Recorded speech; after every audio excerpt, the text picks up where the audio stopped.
I mean, it's almost like getting hit by a truck. I mean, it's so powerful, and you feel so humbled by the ocean. When you're swimming in the ocean, there's nothing that you can do to overpower it. And you almost have to give everything up and just let and just be in the ocean. I think that's why it gives me so much peace to be in the ocean, is just because I have no control and there's nothing I can do about it.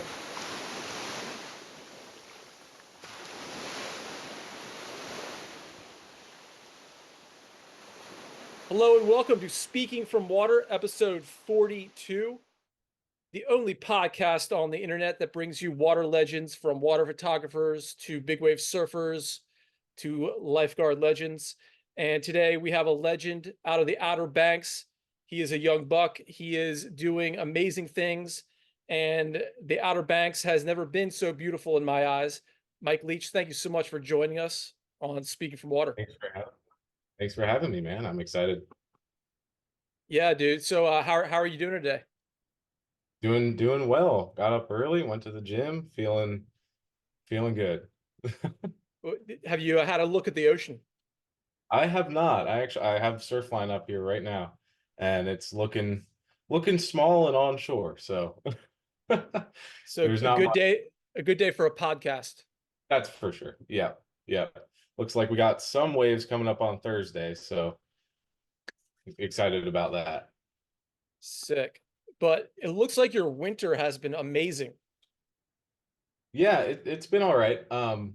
There have been a few swells to kind of, remember, definitely, but it's been kind of here and there. I feel like New Jersey has gotten most of the best surf.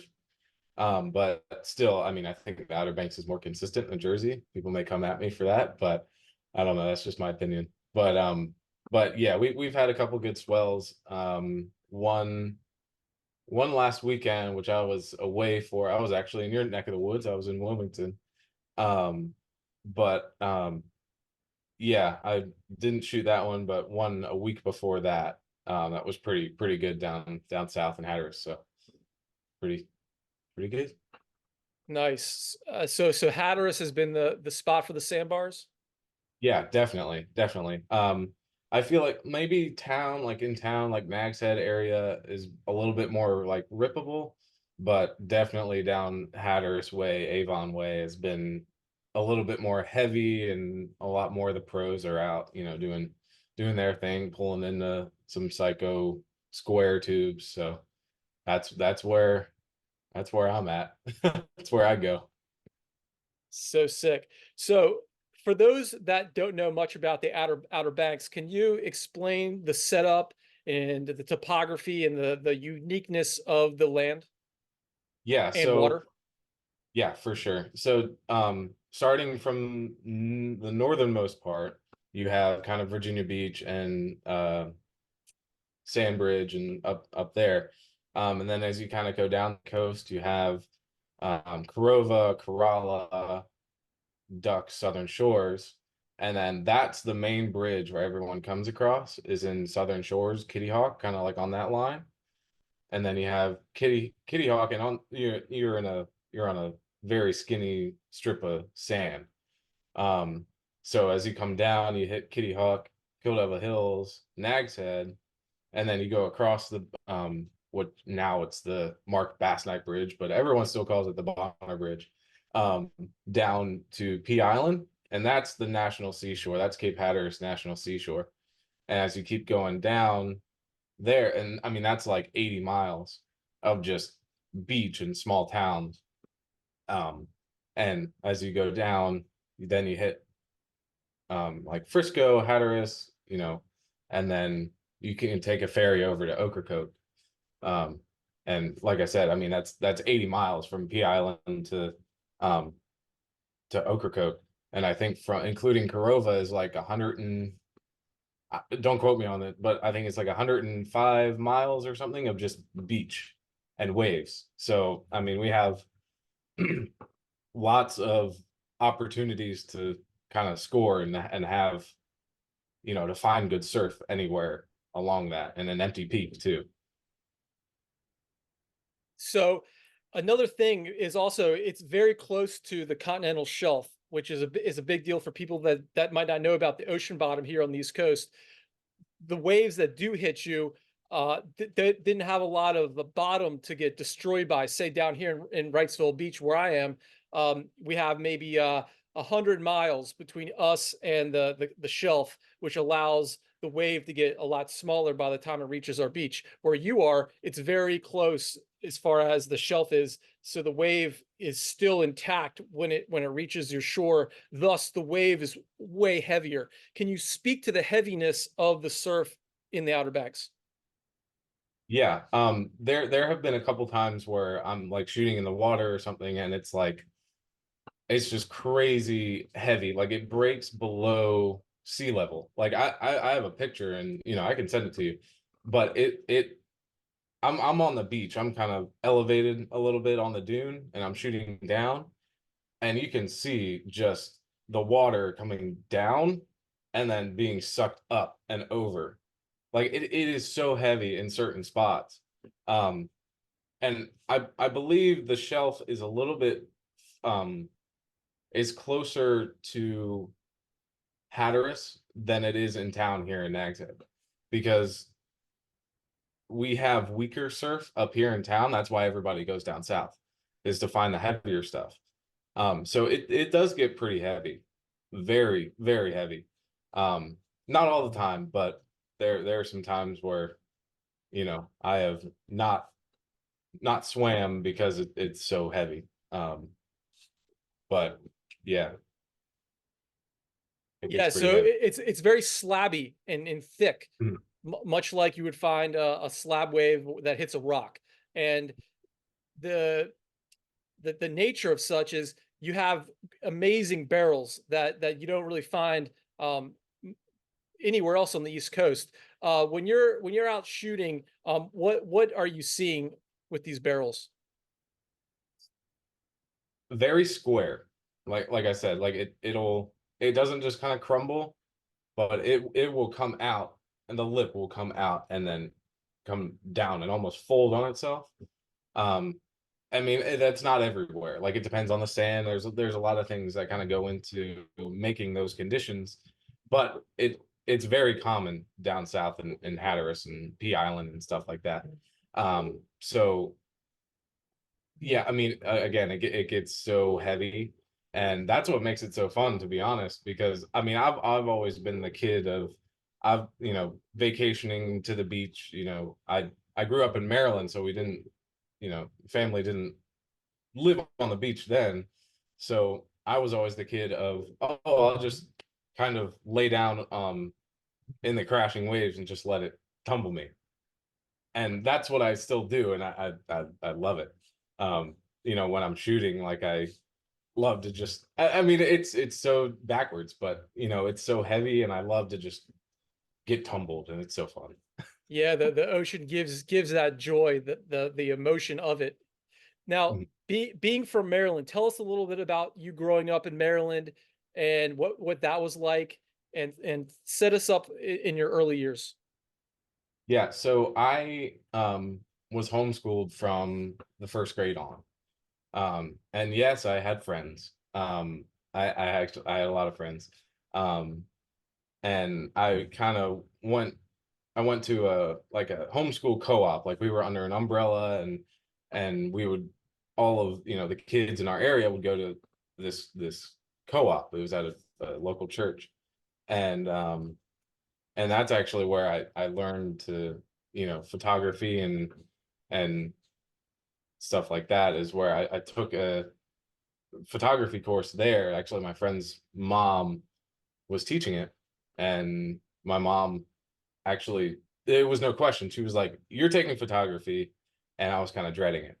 I didn't want to, and I cut off fodder on that. But after taking that, like I definitely grew, and it just became a part of me from then on. So yeah, not growing up on a beach, like it was.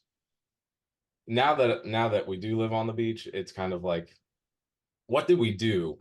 Not living on a strip of sand or by the ocean. Um, but yeah, it was a lot of finding public pools and swimming there and jumping on the trampoline and trying to find stuff to occupy time.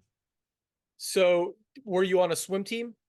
No, I wasn't. I just love to swim around. And just in the summer, it's got to get out somehow. So So, I believe it was Ellicott City you were raised in, right? yeah, about 30 minutes west of Baltimore. And what was the age that you discovered the camera and the photo class that you didn't want to take? Yeah, that was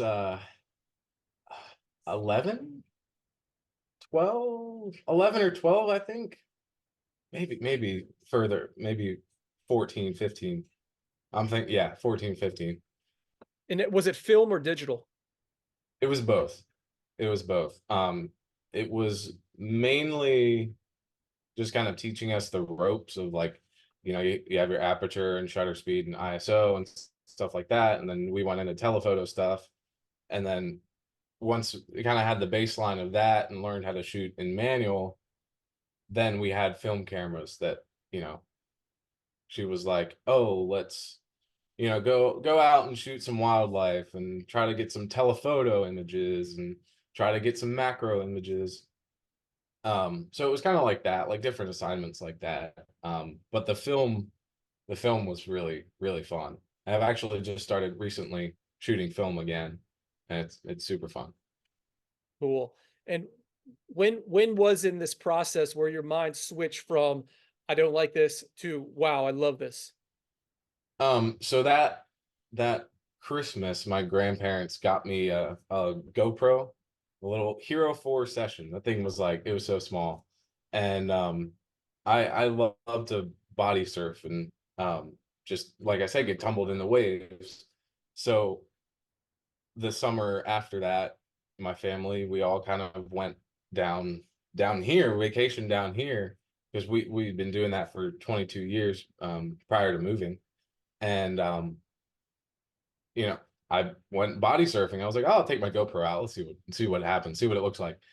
And I got this picture of this wave, and I was like, oh, this is so cool. I'm gonna go out and try it again. And that's what I did. And then it just kind of grew from there. And I really started enjoying capturing waves and stuff like that. Things So that people don't normally see, I think is super cool. incredible. So you had the experience of going to the beach like what once a year. That was like the thing your family did. You went to the Outer Banks, and so you kind of view the Outer Banks as like your home beach, as opposed to say in Ocean City, which was the closest beach to where you were. The Outer Banks was your core, right? Oh, for sure, definitely. Yeah, we would go to Ocean City for like a day or something, you know, a short amount of time, or if we had friends that were going, we'd go down. And but yeah, that the Outer Banks is just there's something about it. And if you've never been here, you gotta come because it's something about it. It's just kind of magical. I don't know.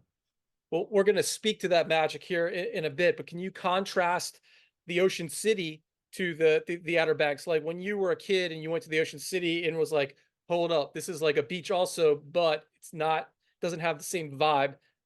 Speak to the vibe. Yeah. So Ocean City, it's a city on the beach. Like there are high rises, hotels that are 20, 25 stories, and it's just a city on the beach. And it felt dirty. Like there was trash on the beach. Like it was just so dirty and gross. But it was the beach and it was the closest one to us. So we would go there. But contrasting to the Outer Banks, there's an ordinance where you can't build higher than 5 stories, 6 stories across the whole 105 miles. You can't build higher than that. And we have hotels and stuff around here, which is, you know, it is what it is. But it's not, you don't feel so claustrophobic. You don't feel trapped in like you do at Ocean City, where it's kind of like, oh my gosh, there's so many people. And yes, there are a lot of people here, but like high rises that are super tall and you just feel like very, very trapped. But here it's kind of like open and you can breathe a little bit, and it's it's nice. You can relax more here, I think. So your family decides to make the big move. What was the background behind that decision? It's such a big decision for a family with kids in Maryland, especially. Full disclosure, I'm from Bethesda, Maryland. I think I told you that in the notes, so I understand the value of the Outer Banks. I too went to the Outer Banks when I was a kid once a year, and it was like a utopia. It was like, how can I get back to this place fast Mhm. enough? Leaving was always sad. I would wake up early in the morning every day we were there, just soak it as much up as possible. So I really get what you're saying, but my family never left DC or the region. Tell us what made your parents pick up and move, and were you stoked? Um, Initially I wasn't stoked. Um, but like I said, we vacationed down here, and my sister actually took a surf lesson from Farm Dog Surf School, which isn't a surf school anymore. Um, but she asked the owner, how hard is it to get a job here? And he was like, not hard. Do you want one? And that was kind of like, oh, okay, we can let's move down for a summer and kind of figure it out. And that's how I learned to do photography. Well, I took the class, but then I really started making it my own that summer. I think that was 2017, 16 or 17. And I did these GoPro sessions for them, for their surf lessons. Um, and we really loved it. It was almost like a trial run, but we knew we already loved it here. And like you said, it was a question of how fast can I get back there? It was always sad leaving, um and stuff like that. And um going back from that summer to Maryland, we really just missed it, and we were like, that's home. We feel God pulling us there, so we picked up and left, and we moved down here. And it wasn't that easy, just pick up and leave. It was never that easy. My dad still worked in Maryland and would travel back on the weekends, so it was a big sacrifice, for him, because he would drive back and forth. um And what did but he do? he works for the Navy, in DC. So, now with COVID and all, like that whole thing, like he works from home now. So it's like it's super, super easy now because he's home with us. Um, but yeah, it was kind of like it was definitely a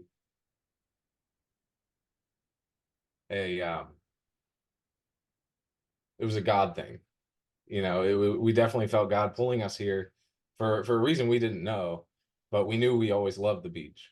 So that's why, we kind of picked up and left, and we were like, you know what, we're gonna trust, and it'll all work out, it'll be fine.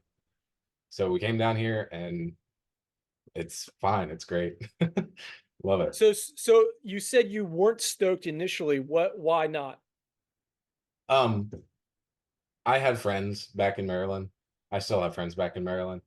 I was on a travel baseball team, so I really didn't want to give that up. And at this time, like I was still in high school, so I you know friends and stuff, and I was homeschooled too, so it was not like, it's not that I couldn't pick up school and go down here, but just leaving, like you have that change and all like that. Like it was scary for a 16-year-old.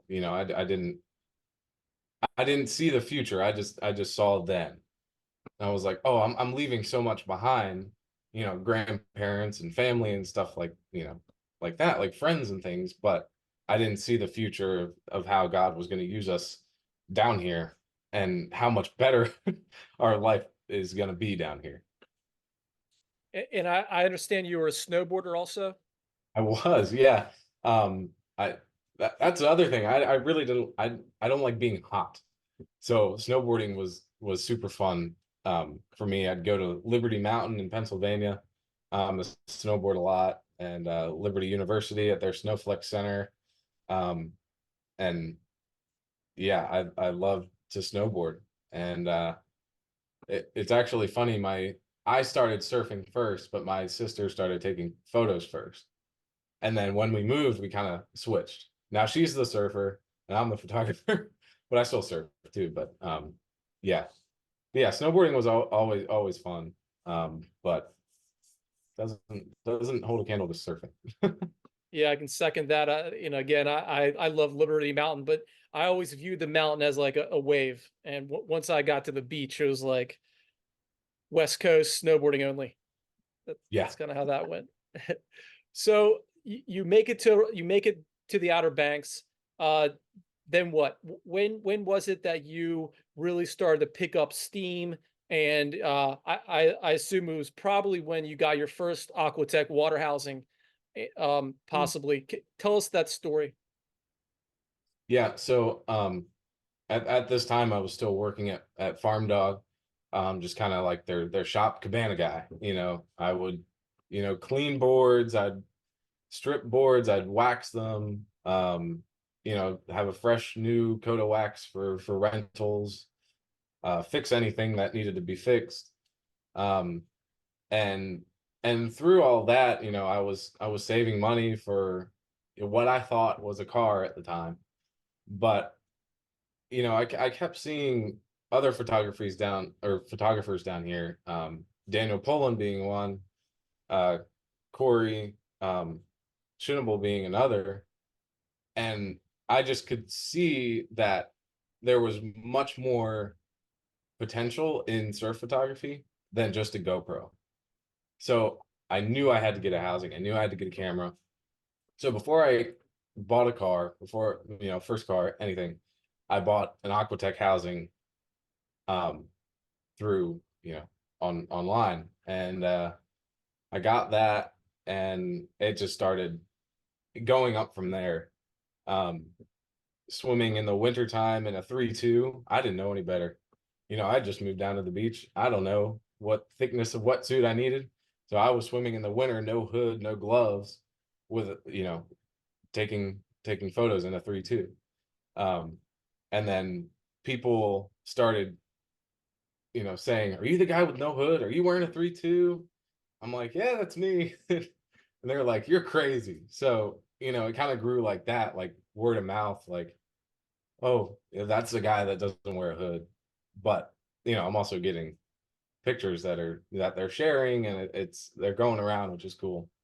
But after I I started working at the Surf and Spoon the fall of 2018, and the Surf and Spoon is owned by Jesse Hines, the pro surfer. That kind of, along with Noah Snyder, kind of put the Outer Banks on the map. And him being a pro surfer and me just trying to get into photography, I was like, "Hey, there's supposed to be waves this weekend. Like, let's go take some pictures." And now I know he was like, "Oh, this kid, this 17-year-old kid, let's see what he's got." And we went out that weekend, and I ended up getting a shot of him that is now hanging 10 feet by 5 feet in Outer Banks Boarding Company. So that shot really kind of took the game to the next level, and got my name out there for sure. Sick. And what was that shot like? Can you describe it for us, for those listening? Yeah, so it was a summer's day, and those of you that know, we don't get waves in the summer very often. So it was definitely like it was a freak occurrence, that's for sure. Um and we went out. I still remember where it was. It was First Street in Killella Hills. And we went out, and it was the last wave of the day, and it kind of came in and like out of nowhere, and it started breaking super heavy, and he got on it, and I was kind of up on the shoulder, kind of looking down in a way, to this green barrel with Jesse just locked in. Um, and I mean, super bright green. He had the houses in the left part of the photo, and um, it was just super pretty. It was, oh man, I still, it's one of my favorite shots, like still to this day. And yeah, it was just, it was awesome. I was using a 50 millimeter on a Canon on a crop sensor, so it ended up being around an 80 85 millimeter. So you know, you really got all the details of his face, and the water drops through the lip, um and again, the colors of that day was just, it was unreal. The green was just so bright. It was awesome. Super, super cool. So it had a kind of a telephoto effect to it as opposed to a wide angle fisheye barrel shot. It was kind of zoomed in. Yeah. Yeah, What in a way, but I was also close enough where it almost could be, oh, it almost could be like a fisheye, almost like it was, I was in the same spot as you would usually shoot a fisheye shot, like in the barrel, but I was using an 85, and it was kind of, it was almost a close up. It was super cool. It was Love super, it. super. Now, when you were first starting there, was that the lens setup was that your go-to, or were you experimenting a lot with different setups? Yeah, so I, that was my go-to, the 85, and then I kind of, it kind of evolved to be, you know, I got a, sorry, my alarm's going off. It kind of evolved to into a 24 millimeter. But those were the two that I would use the most, was a 24 and a 85. It kind of give me like a wider shot and, you know, more telephoto. But now, I mean, it's evolved. We got many lens ports for many lenses, so Beautiful. And how do you decide your setup today as far as when you approach the beach? Well, let's just start. You have beautiful landscapes. So when do you decide to go into the water versus shoot on land? Because I know from experience in the Outer Banks, a lot of times the ocean is so rough that you almost want to shoot land because you're going to get more content. What's the process that you go through when you approach the beach? yeah, I mean, exactly like you said, you get more shots on land. I mean, that's just how it is. You're just in the spot for all the waves, and you just get more shots on land. But if the conditions allow, if there's not too much current, if it's not, well, I don't want to say too heavy because I love the heavy days, but if it's not like, oh my gosh, I'm gonna die out there, you know, if it looks mellow enough, then you know, I'll go in the water. But yeah, there's a lot, like in my head, I look at the ocean and I think, okay, what's going to give me the most percentage of shots? You know, percentage of usable shots. Um, and usually, if nobody's swimming, I'm gonna go swim. Either, you know, whether or not I'm gonna get, you know, a lot of shots or not. Um, I just, in my head, I'm like, okay, let's. Nobody else is swimming, so I'm gonna go swim. You know, those shots are gonna stand out way more on that day than one from the land. Um, so that, I mean, that's kind of like my process is how many, and then also the lens choice. You know, if I'm swimming, okay, is the 16 millimeter going to give me more shots, or the 24 to 70 going to get me more shots? And then I go back and forth there, and I say, okay, well, the current's kind of pulling hard, so I need something. If I find myself out of position, then I can zoom into 70, or 24 to 105. I can zoom into 105 and get that shot. Or if the current's not too bad and I can stay in the right zone, then I'm gonna go with a 16 mil. You know, so I can get up close and you know, wide on those on those waves. Do you find that sometimes the lens that gives you the least amount of great shots might give you the best one shot. Yeah, yeah, definitely. And what Again, lens is that? definitely anything wide, I think. Um, yeah, anything wide like a 16 millimeter or anything like that. That's why I love the 24 to 105 so much in the water, is because a 24 is fairly wide. I mean, it's wider than what your eye sees.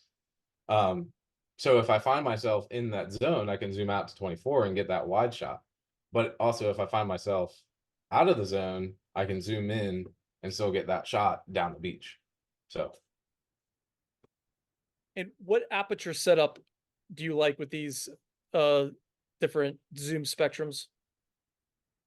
it depends. It all depends. If I'm going for empty barrel shots or somebody in the barrel or anything like that, I like to shoot at a higher aperture just to give me that deeper depth of field. So if the camera can't keep up, or it blows focus just a little bit, then I have that deeper depth of field than I would at a 2 or 2.8 or 1.8 aperture, which if I use that, it's either sunrise, sunset, and I'm shooting further or more telephoto than like 50.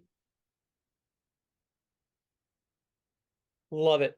So you start with a video in the GoPro, but you look exclusively film, or excuse me, digital photos now. Is videography part of your repertoire at the moment, or are you straight photos? It is a part of it. I think now being, a photographer in general on social media, trying to build a business, I think you have to take video to grow on Instagram or your business elsewhere on YouTube. I mean, you just have to.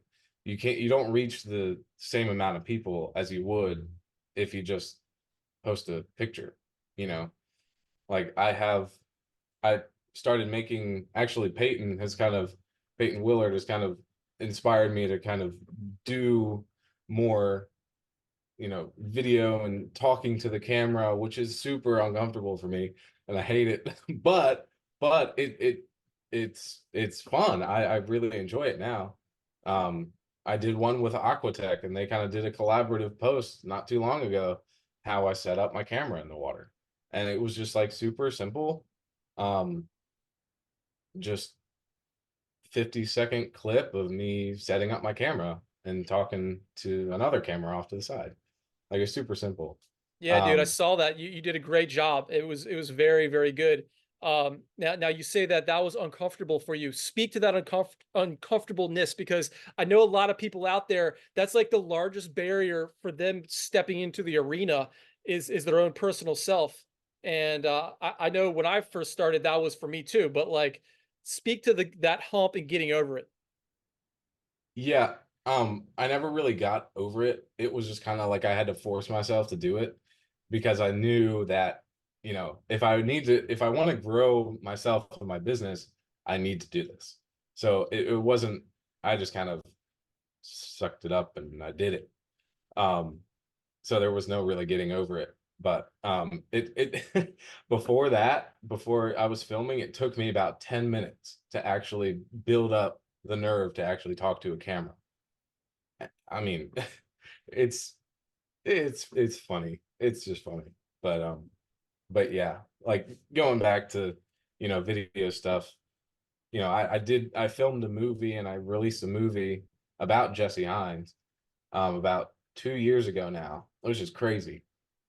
Um and that was my last kind of big film venture, and now I'm kind of just focusing on building a community, I guess, around surf photography.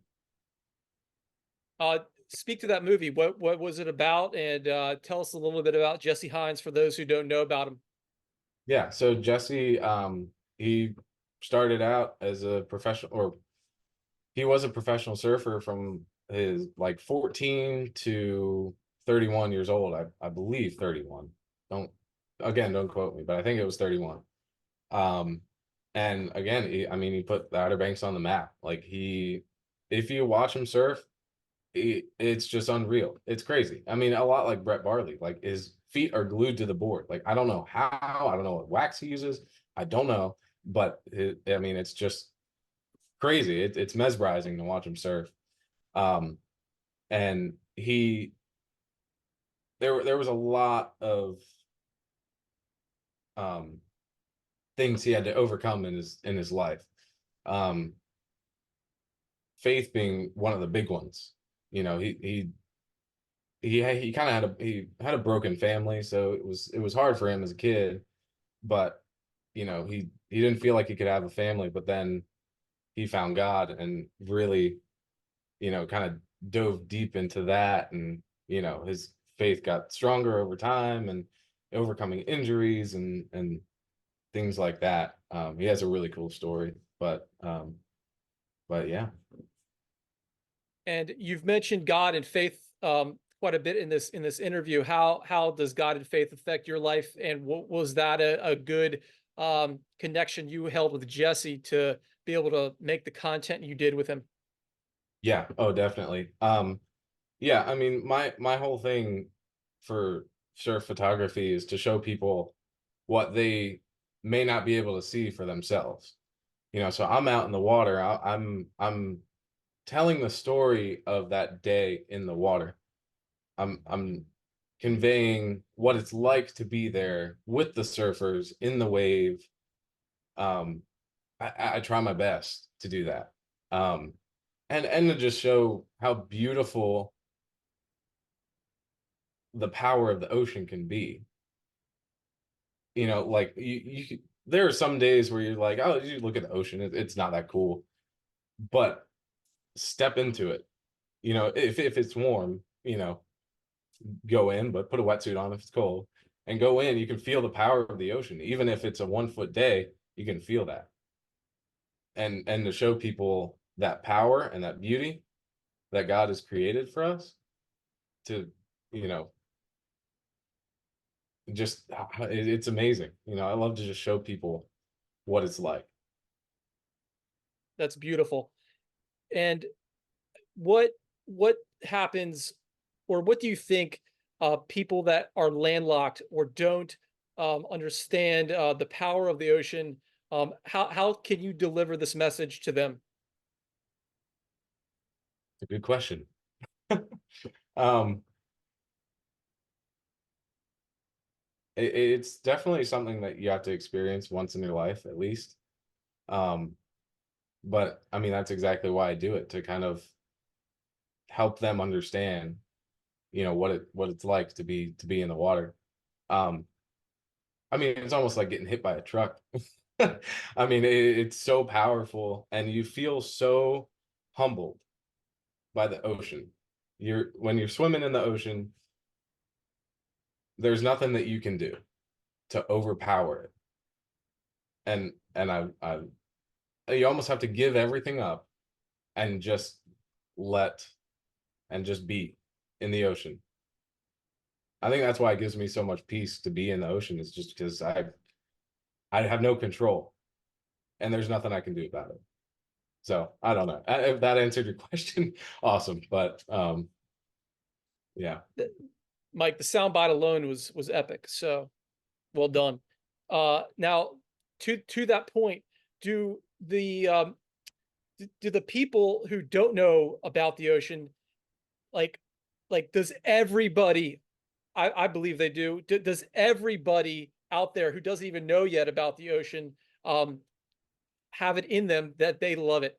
Like I have this thing that I believe that, like, a 80-year-old woman who's never seen the beach, who lives in Arkansas, or name your landlocked state, if she had the ability to even view a water picture, would find joy in it. Is that a truism? I think so. I definitely think so. I mean, you walk into a hospital, what do you see on the walls? It's a picture of water 90% of the time. I mean, it calms you. You look at a picture of water, and it you know, it calms you. At least for me, I hope it does for everybody. But um, yeah, I mean, I definitely think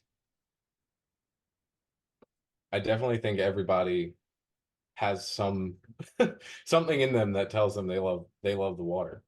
Um, and it could be, they may be afraid of sharks. I don't know, but I mean, yeah, I definitely think, you know, people love the water even if they don't know it. Bro, I'm gonna disagree here because I do healthcare art. I walk into hospitals and I would say 90% of the time they don't have water on the wall. And my job, I believe, and your job is to enlighten them to the fact that they need water on the wall. Uh, Maybe they do in the Outer Banks, but like every hospital in America, I believe, needs nothing but water because water is the most powerful substance to heal when you're sick. You know this, and Yeah. and I believe it's our job as ambassadors of the substance to deliver it. But we're talking business now. What is the nature of your business currently, and how do you present your business, and how do you achieve revenue streams? And we'll go on to marketing from there. Yeah, a lot of it is, you know, weddings, doing family photos. People come on vacation down here and they want family photos. Like it's just something that they want. So that's a big thing down here. Um, and I do a lot of videos for different places. I do a lot for my church.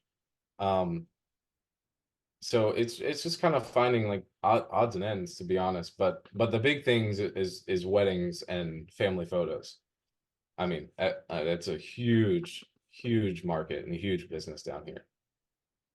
Do you find that a lot of people want to get in the water and utilize your water expertise with the family? Not all the time, but there have been a handful of families that say, "Oh, can you be in the water with us and, capture the time at the beach that, the fun that we're having in the water?" And, when they ask that, I'm like, "Oh, yes," because then I'm in the water too, and that we just have a great time in the ocean. But um, yeah, there have been a handful of times where that's happened for sure. So the water photography is more of a passion, non revenue stream, whereas like the portraits are more of like the business. Is that how I see it? Definitely. Now I still do make money off of these photos, selling prints, um, through Surfline, through any publishing, um, companies. Um, but yeah, the main business is the family photos and weddings and portraits. And how do you view that world of surf photography today as far as business goes? Um, Contrasting to the previous decade where the magazine was premium and today it's not. Um, well, just that, like the magazines, like you don't have a lot of magazines now, and you would have, a bunch of photographers shooting for one magazine, and then that would make, jobs for those photographers. Um, and a lot of it is now social media. Um, and again, if you don't take videos, you're not, really gonna boost yourself up there with the big dogs. Um, I mean, there are people like Clark Little and Zach Noyle that, of course, they make a living off of that. But what they don't share or not really share are other shoots that they do. They have a lot of followers. They're out there. They have galleries and places like that people can see their work. And then from that kind of trickles down to, oh, hey, Zach, my friend's getting married this time. Would you want to, or Mike, would you want to shoot their wedding? So, and they may not share that. Um, but definitely, like, yeah, it's a passion for sure to do the water photography, surf photography. Um, but yeah, I mean, there are other streams of revenue. And how do you view the social media space today? Um, it's alive and well, that's for sure. It's hard to, again for me, like going back to taking videos of myself, like you have to put yourself out there. You have to, um, you know, if somebody wants to book a photographer, are they going to book? Yeah, everybody, I believe everybody can take a photo, right? But they say, "Oh, this guy's funny on social media. I like his personality better, so I'm gonna reach out to him." Or just to put yourself out there and to just create that connection with people. I think is super important. And I mean, also sharing photos and sharing your favorite shots as well. And um, yeah, I don't know if that answered your question, but Yeah, I let think me follow up. Yeah, like so, are you on a like a schedule of posting? Is there like a thing that you must do every day to keep consistent, or how, or is it kind of random? What's your process? it is kind of random. A lot of it is around swells or um, a lot of it's around swells in the ocean, but I don't really keep myself to a schedule. Um, if I definitely want to keep a story or two and going at all times, but I don't keep myself to a schedule. I don't put a lot of pressure on myself for social media. Like I have to post this time or I have to post, every day. It's I guess it's good to, but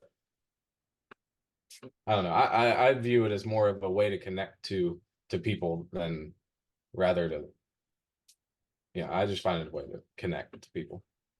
And on the consumption side, what is it that you like consuming on the social?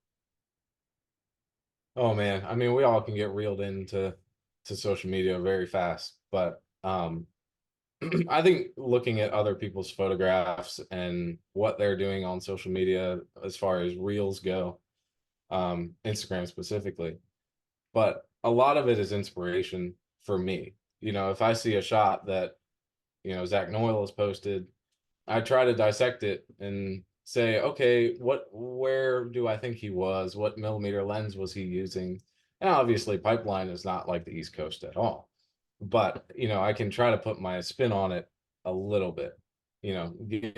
Get a little bit of inspiration, and that keeps it fresh. I don't know. The lighthouse reels pretty hard. It's a lot like pipe, so you can probably relate a little bit there. Yeah, but I mean, anybody can put anything on social media. I mean, it's very that might have been the best set of the day. You never know. So, if if I miss a swell and I see a really good shot or a really good clip, I don't think too much of it. I'm like, oh, that could have been the best day, the best wave of the day. So, you know, So what I've really liked about viewing your work, aside from the water shots, of course, is your landscapes.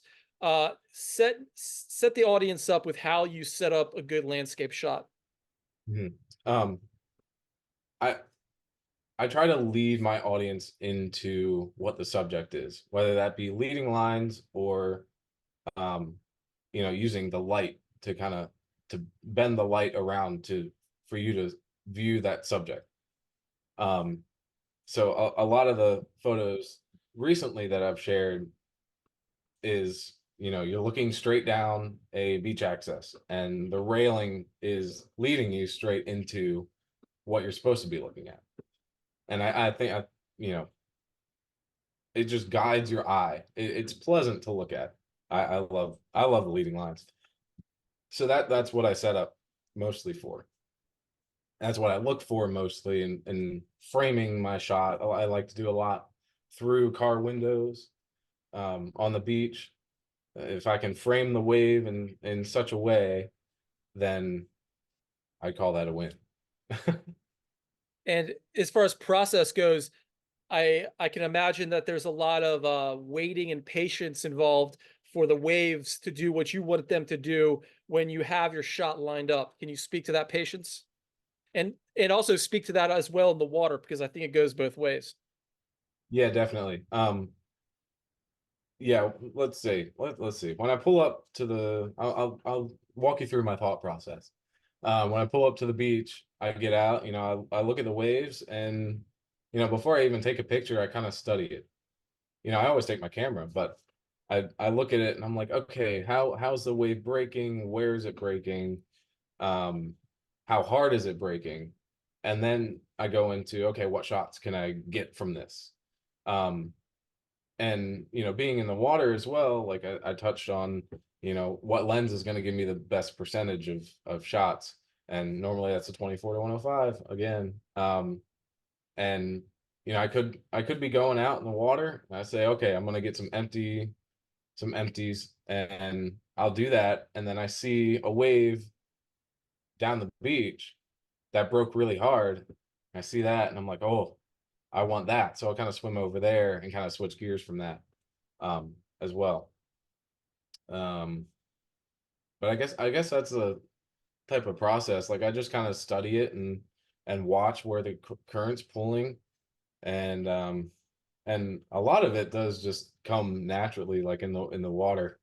I'm like, oh, that was cool. Let's try this now and just kind of experiment. It's not. I guess it's not one set thing that I have to get every time, but it just kind of evolves, and if you have fun with it, it's just going to happen. And take us next to like your daily routine. Um, let's see. I normally try to go to the gym every day. Especially in the wintertime where it's just cold out, you don't feel like going outside. I feel like that's very important to keep, doing every morning. Um, and then I work Well, from home. hold Yeah. up. What's your gym routine? What do you do at the gym? What I do at the gym. Well, my sister is a personal trainer, which is awesome, and she has a class every Tuesday and Thursday. So Tuesdays and Thursday, I'm in that class. Um, but normally I just go in, do a little bit of cardio, lift some weights. Um, Mondays are arms, chest Wednesday, and classes in between.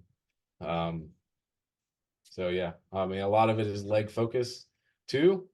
Got to keep those legs ready for swimming. So So kicking is a big part of your swimming process when taking pictures. definitely, definitely, if there's any sort of current at all, you got to be able to at least try to fight it, to try to stay in the zone to get those shots.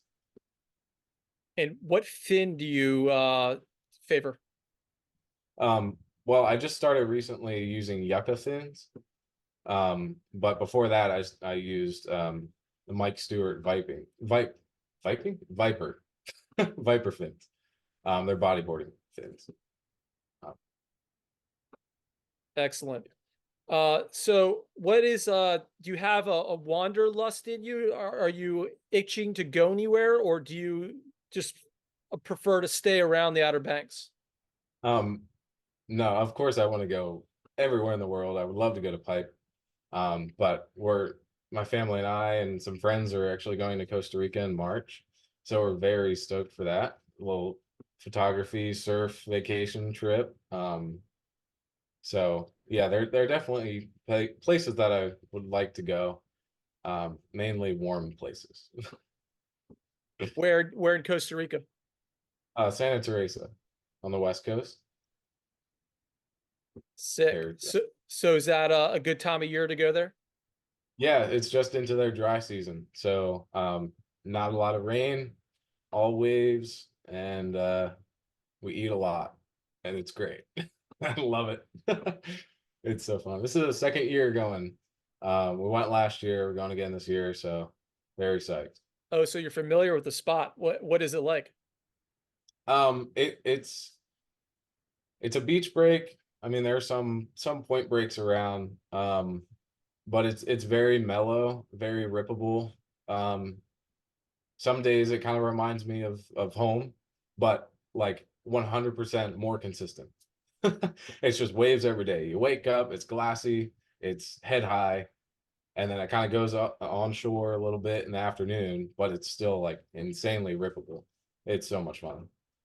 And are you focusing on your own surfing or photography when you go? Well, of course, I'm taking all my camera gear. Like I can't go anywhere and not take it. But last year we went. I felt my surfing skill go from like a 2 to 5 or 6. Like it was so consistent, or I could really focus on turns and things. But I mean, it's a beautiful place. I got to take pictures, So it's mainly surfing, I'd say, but I want to surf more this trip, but also I got to take some pictures. Sick. So do you have that kind of competitive mindset in your own self that like when you show up to the beach that you want to surf as opposed to take photos, or is it like pure photos? That's definitely a battle that I have, especially when the water's warm. I'm like, oh, do I surf? Do I shoot? But I think it really depends on the day. If it's really really good, if it's heavy, if it's barreling, and the conditions just line up perfectly.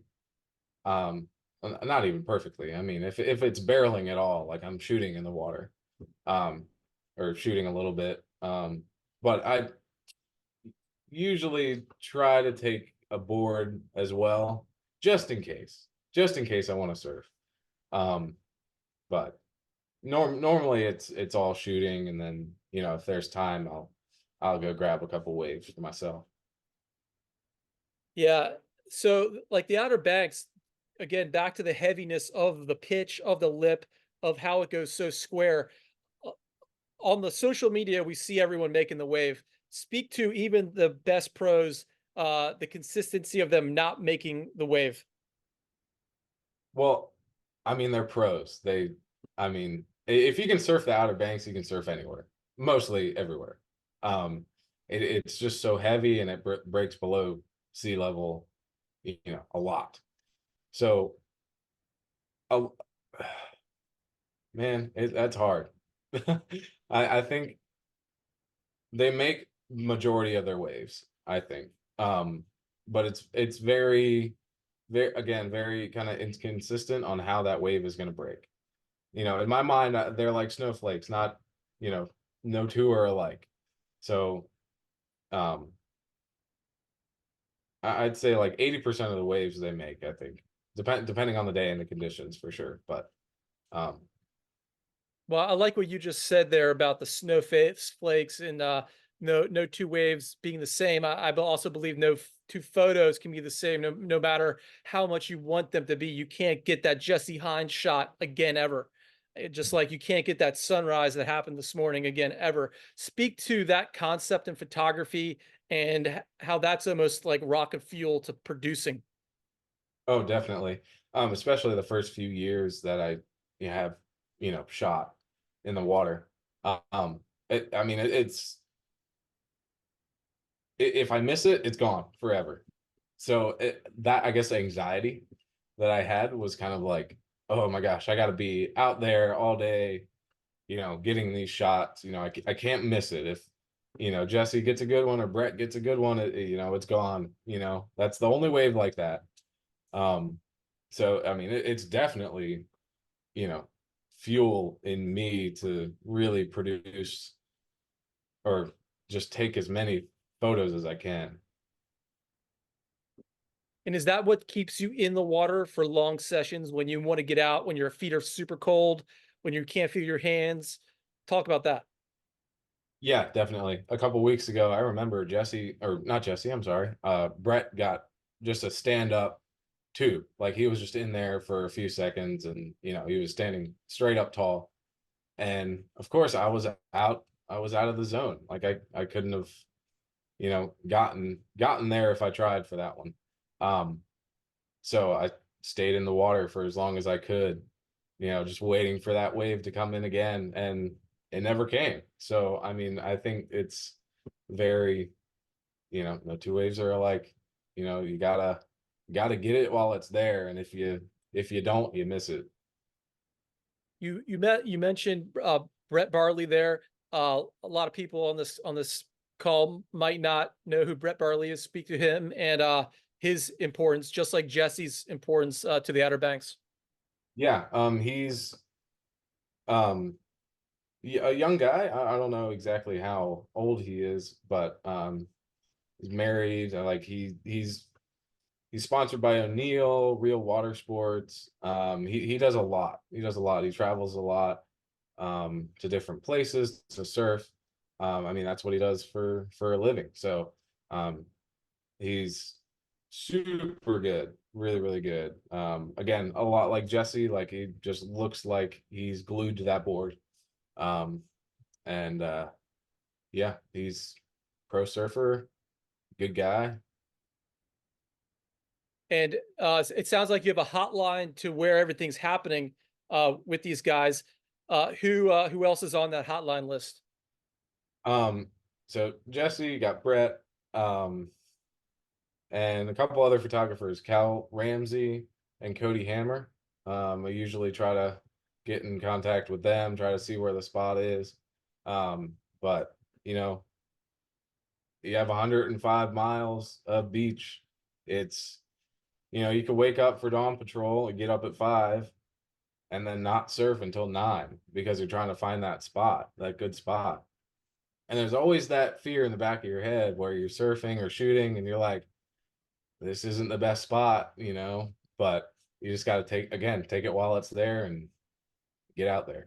Dude, I'm down here in Wrightsville Beach. I've been to the Outer Banks a lot, and that is always the thing. Like we call it the check C mission because you will be on this what you think is a surf trip, but you're just driving all over the Outer Banks looking for that best spot. And there's always one dude in the group who's like, "Nah, I know it's better that this like spot I heard so and so say what's up." So can you speak to that and how the beach the sandbars can change? Because I think a lot of people don't realize the nature of the sandbars of the Outer Banks and how the spot can change. It's not like it's a reef where it's always the same at that location. Yeah, I mean, normally the lighthouse is always good because you have that jetty there that's kind of blocking the sand. But if any storm comes up, like any size, and it's windy on shore, it's moving all of that sand around. And again, no two waves are alike, no two grains, or not two grains, but like the sandbars are ever changing. It could be good here one day and then totally awful the next day. Um, so it's a lot of driving, like I said, trying to find the spot every time. Now there are some spots where, like the lighthouse, like I said, that are normally good, and places on P Island as well that we check on our way south. So it's a lot of driving, stopping to look, driving, stopping to look, all the way to Hatteras until somebody calls you and is like, "Oh, this place is good." So I've had times where being up in Nagshead, close to Avalon Pier, waves are good. I'm headed down south, so I go all the way. I hear the lighthouse is good. I go all the way down south to the lighthouse, which is an hour and a half drive for me. And then getting a call saying Avalon Pier's good, hour and a half back. So I'm like, okay, I got to leave there. I go back up there, and it turns out okay, but it's just kind of annoying sometimes. No, it's a good problem. Yeah. So I wanted you to bring us to the best day that pops in your mind that you've ever seen in the Outer Banks. Oh yeah. It just boom pops right into my mind. I know it. Know the date too, September 17th, 2022. I remember it. It was so good. It was the biggest and most consistent day I've ever seen. Like they're like good big days, right? But this was just wave after wave after wave. It was just so consistently big and beautiful. It was amazing. The watercolor was green. Um, it was like double, triple overhead, and it was amazing. Um, but anyway, it was like dawn patrol, get up, find the spot, and at this time it's 7 o'clock or 8 or whatever. And at this time I was working at the Surf and Spoon, Jesse's place, and of course Jesse was out there too, and it was big, it was beautiful, best I've seen it. Um, and I had to work at 10 o'clock. So I was like, okay, let's shoot as much as we can. And of course, there were so many other people out there too. And it was warm. It was warm. Board shorts, 90 degrees out. It was amazing. And went out and we are like, okay, it's 10 o'clock, we gotta go. And go to work, get dressed, all this stuff.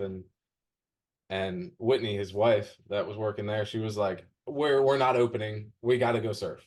So that was great. We just went back and surfed more, and they were all on the beach. My mom was on the beach too. It was great. It was so much fun. And then I took a big one on the head and lost a fin. And being big, it's pretty far out. I'm swimming with one fin. It was actually kind of scary, to be honest.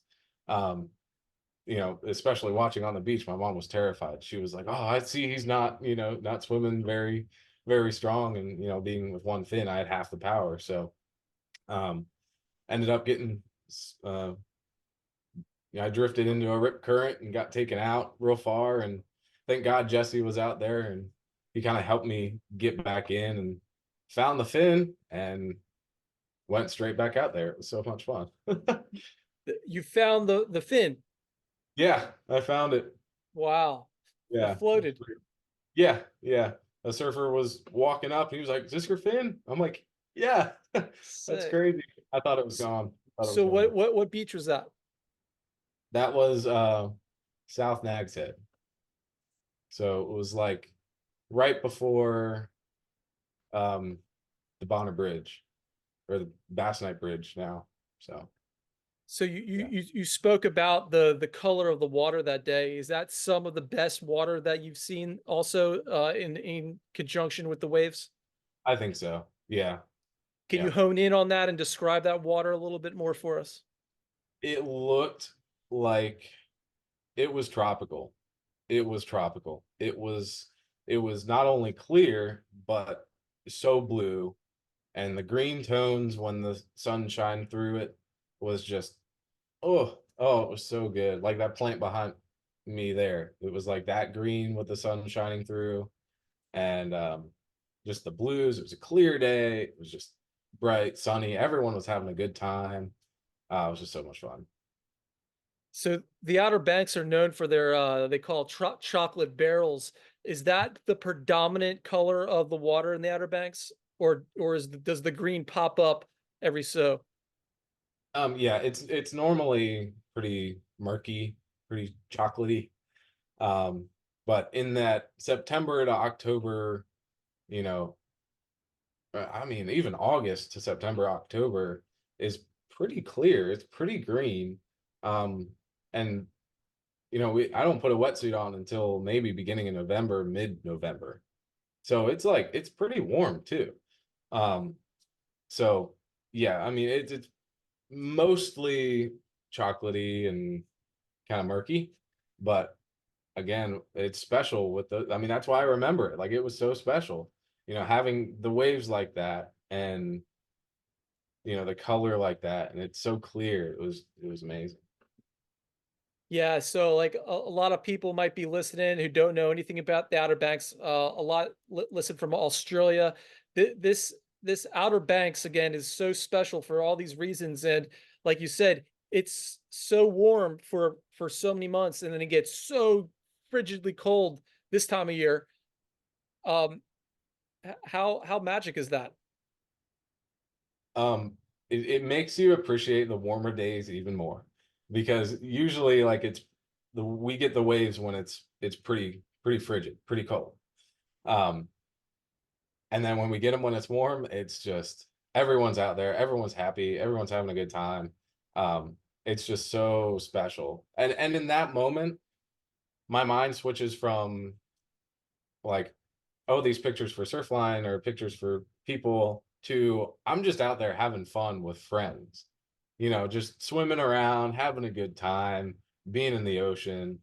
Um, and I there are a lot of those days, but that one in particular stands out for sure. In the warmer days, definitely. Yeah, and hurricane season is in that same bracket of time.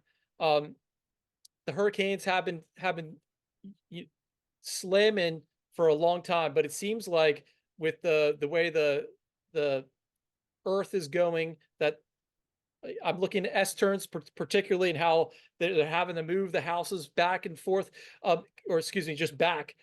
Speak to how that is affecting the Outer Banks as far as the water coming up, the water sea level rise. Yeah, I mean, it's always been a problem, I think, but more recently, like it's been more of a problem.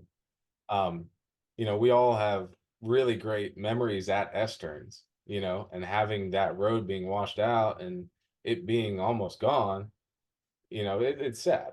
Um, but I mean, we just have to take care of the our home, just picking up trash if you see it on the beach. Like that's the first step. So, um, yeah, like I said, like we all have memories there, and it's sad, but you know, So when you're going south, what is happening right now? Is it at high tide? Is it passable? yeah, it is passable. Um, well, they kind of built a bridge around it now. That kind of bypasses like some of P Island and some of Rodanthe and S turns included. Um, but on the bigger days, those nor'easter days, when it's 10, 12 feet and blowing hard on shore, and that tide rises quite a bit, that usually washes out, as well as North Buxton too, down further south. Um, I've been saying for a long time that's going to be a new inlet there, because I'm sure that's just going to wash all the way through and be a new inlet. So we'll see what happens there. So what are the future goals for Mike Leach? Oh, well, future goals, like of course I want to do as much work as possible, and just enjoy life as much as possible. But I mean, there's some things that I have in mind that I definitely want to do. Um, very early. I'm just starting to think about them. So we'll see what happens, but there are definitely things that I want to do in the future. Can you share? I might have to kill you if I tell you. No. No, no, yeah. One being a photo book. I definitely want to, you know, make one of those, and I have friends that have done them, like Daniel Pullen. Um, and it's just always been something that like I definitely want to do and pursue. And then maybe see if there's time for another film, but we'll see. We'll see. Epic, epic. I think your photo book will do very well, and you'll achieve lots of sales. I hope you get it out before next summer. We'll see. We'll see. We'll see. I would love to. I would love to. So, uh, what is some advice you have to kids out there who are inspired by what you do, and what advice would you give them? Just start. Just start. That's what I did. You know, it if you learn the basics of your camera, the rest is up to you. Now there are certain rules that you have to follow. However, make it yours. Make it your art. Um, I think that's the biggest thing that I've got, is to just do it. Just start. Love it. And I want to expand on that because you're used a very key phrase word, art. And a lot of people out there that are kind of novice, don't really understand the process of photography, how it is an art. Speak to the nature of photography as art. Um, yeah, I mean it's how the photographer views the world. I mean, I say it's the ocean through my eyes, and it is. It's how I see the ocean. It's how I see the landscape. Um, and that's what I like to bring to the audience there. Um, and I mean, there are some days where I walk out to the beach, and it's just one day in particular. It wasn't too long ago, or walk out to the beach and the sun is just it was just like a glorious day. The waves were off, the wind was offshore, waves were big. It was just, oh, it was amazing. So for me, it was, I had to bring other people there with me, and the best way I knew how to do that was to take a photo and to tell that story of that day, and you know tell the viewer what it felt like to be there. Epic. Mike, what's next for you today? Next for me today is to pack for Costa Rica. Very excited. uh, yeah, pack some boards up, and maybe do some editing, and maybe get some schoolwork done as well. But we'll see. Oh, so you're still in school. Yeah, I'm enrolled in the community college here, Awesome. What are you studying?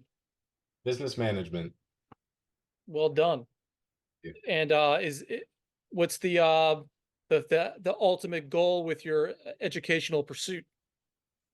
Just to have that in my back pocket, I think that's a really good baseline to have, is just business management. Anybody to, any business looking to hire, you see business management, on your um application, you have that degree, and I think it's great to have. And future aspirations too for me, um, have that knowledge, and um I guess experience with the photography as well. I think it's good to have. So far in your studies, what's the number one takeaway?